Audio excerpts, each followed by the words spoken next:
eyes. Until then, I had only heard muffled whispers from my cousins and the other children in the village. Whispers about something dark my grandmother did before every. They said it was the season. It was the reason our maize grew taller than anyone's else.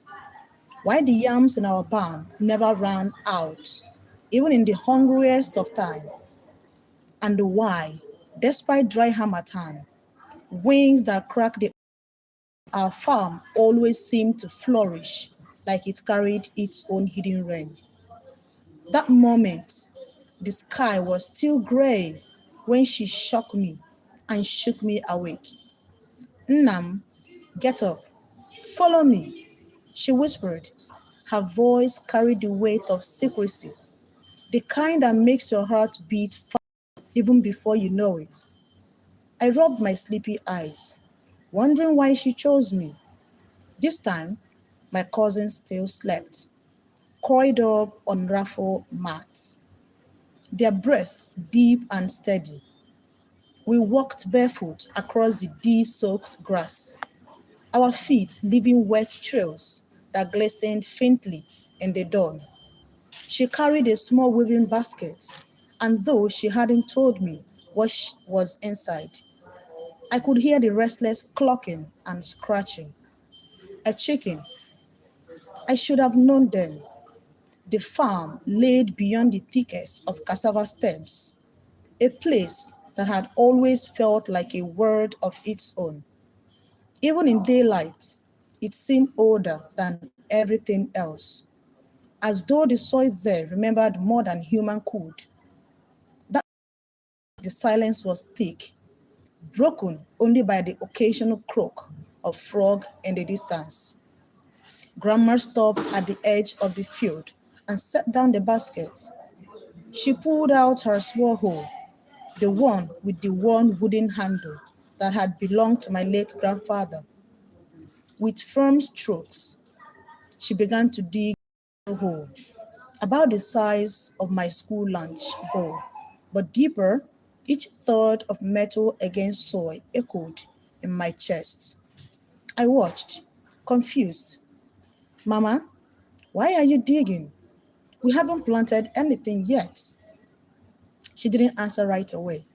When she finally spoke, her voice was low and steady, as though she was afraid the wind itself might carry her secret. Before seeds touch the ground, the earth must. If the land is not fed, nothing we plant will live. Her words sank into me like a stone into the water, leaving ripples of fear and wonder. She reached into the basket and pulled out the chicken, a white hen with a red comb. Its wing flapped weakly, but her grip was firm. I noticed then that the bird's leg had been tied with a frail piece of rope. It struggled, but not enough to escape. I felt my throat tightened. What are you doing, Mama? Her eyes sharp and dark, locked on mine. Don't ask questions. You're not ready to carry. Just watch. She lowered the chicken into the hole. Its body trembled, and for a moment, it seemed to sense what was coming. Then, without hesitation, she began to cover it with soil. At first, the chicken squawked and flapped frantically, but the earth swallowed its cry. My stomach turned as I watched feathers vanish beneath the dirt. When its only head remained above the soil, its eyes bulged with panic, and I wanted to scream for her to stop, but my voice froze. Grandmother pressed the bird down with one callous hand, then shoved more dirt until the head disappeared too. The sound that followed, the muffled, desperate thumping beneath the earth, still echoes in my ears today. I couldn't bear it. I turned my face away, but I couldn't still feel the vibration in the ground. Could still imagine the wings beating against the suffocating soil. Slowly, The movement weakened, and then there was silence. When it was done, she smote the ground with her palm, as though erasing all traces of what had happened. Then she stood and murmured a prayer in a language older than her wrinkles, a chant that sounded like both plea and command. May the soil never go hungry. May your hand never go empty. She dusted her palm, lifted the basket, and started walking back home. I stood rooted to the spot, staring at the patch of fresh earth that now looked like every part of the farm. Only I knew what lay beneath. That was the day I learned that our harvests were not born from sunlight and rain alone, but from something darker, something I could not name. In the days that followed, the image of that buried chicken haunted me. At night, when the wind rustled below the mango trees, I imagined I could still hear her muffled dusk, faint and broken, as though the earth itself had begun to speak in a bird's voice. I told no one.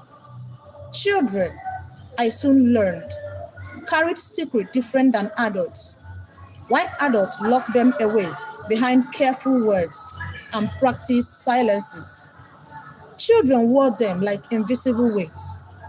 I carried mine in the stiffness of my shoulders, in the way I avoided looking at the chicken coop, in the sudden tightness of my chest whenever my grandmother mentioned the farm. And yet, the farm flourished that year.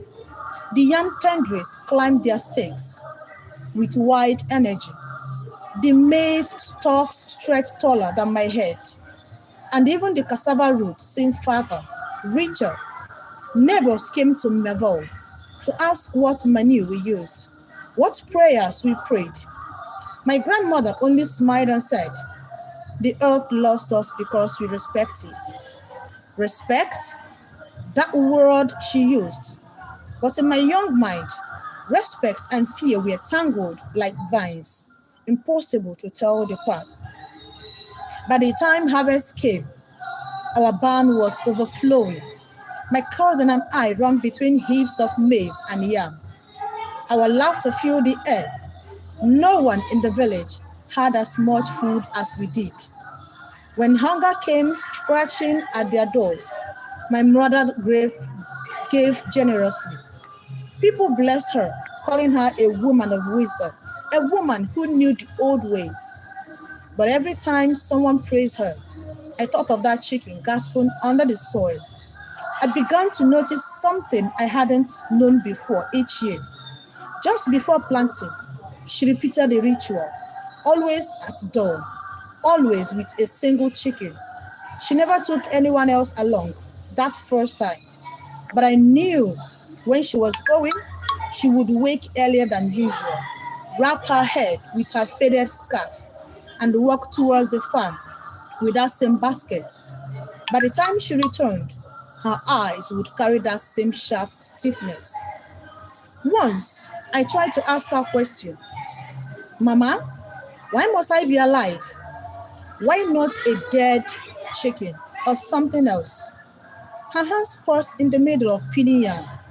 She looked at me, her eyes softer than this time around, but her words still firm, because life answers to life. You cannot give the earth what has already been taken. Only what breath can open the ground for more life to come. Her reasons sat uneasily in me. I understood it, the way children understand things, without logic, but with a strange acceptance. Still, something deep inside me whispered that this was not just about farming. It was about power.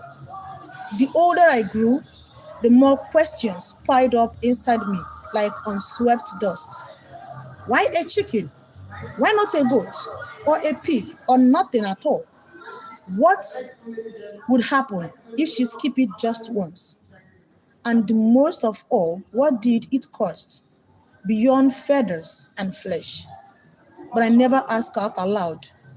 In our family, Questions about tradition were like knives. You would wield them, but they always cut deeper than you accept.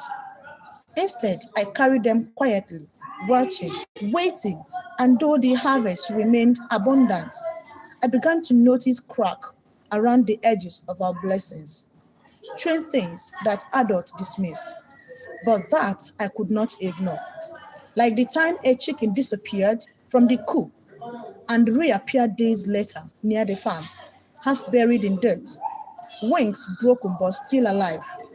Or the night I woke to hear my grandmother muttering in her sleep, her hands twitching as though she was digging even in her graves. Most unsettling of all was the way the farm seemed, different as though it breathed. Sometimes, while we worked, I felt the ground tremble faintly beneath my feet. Other times, the crop rustled even when the wind was still. It was as though the earth remembered, and that was when the unthinkable began.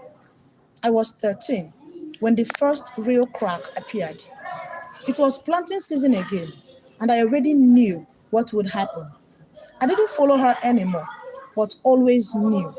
The way she moved around the house, restless and sharp, like a hen looking for her chick. The way she checked the chick coop more often than usual, weighing them with her eyes as though one of them already carried its fate. That year, something was different. The rain came earlier. The sky stayed stubborn dry, and the river that cut across our village thinned into a muddy trickle. People worried aloud, whispering in the marketplace, asking whether this would be the year hunger came. I had my uncle arguing with my grandmother one evening as I lay half asleep on my mat. Mother, these things you do, it's not working anymore. The land is tired. We are wasting chickens for nothing. Grandmother's voice cut through the night like a blade. Watch your tongue. As long as I breathe, the land will never betray us. Uncle grumbled, but said nothing more. The next morning, she left with her basket again. I did not follow, but when she returned, I noticed something unusual. A scratch on her forearm, three long red lines as if clawed by something desperate. I wanted to ask what happened, but her face told me silence was safer. The crops did not take well that year. The maize sprouted, but the stalks were weak, bending with the slightest wind. The yam leaves were pale, their veins showing like bones on the skin. The cassava roots, when pulled, were thin and brittle, snapping in our hands. Neighbors noticed. Hey, Mama, they said, half mocking, half pitying. What happened? Did the earth turn its back on you? Grandmother forced a smile, but I saw the tremor in her jaw. Every land has its season. This one is just slow to wake. But even she could not deny the truth. The farm was failing, and then the strange sound began. It started one afternoon while I was weeding near the edge of the maize rows. The air was hot, the kind of heat that makes the skin sticky. Then suddenly I heard it, a faint sound, muffled and broken, rising from beneath the soil. At first, I thought it was a frog buried in the damp earth, but the sound grew sharper, unmistakably, the cluck of a chicken. My whole froze mid swing. My heart pounded so hard I could hear it in my ears. The sound stopped as quickly as it began, leaving the air heavy with silence. I told no one, not even my cousins. But 2 days later, it happened again. This time, the ground trembled slightly under my feet as the sound came, like something shifting below the surface. My cousin, Ada, was with me that day, and her face drained of color. Did you hear? She whispered. I nodded, though I wished I hadn't. We both dropped our hoes and ran home. thus clutching to our feet. Stay tuned for the next story.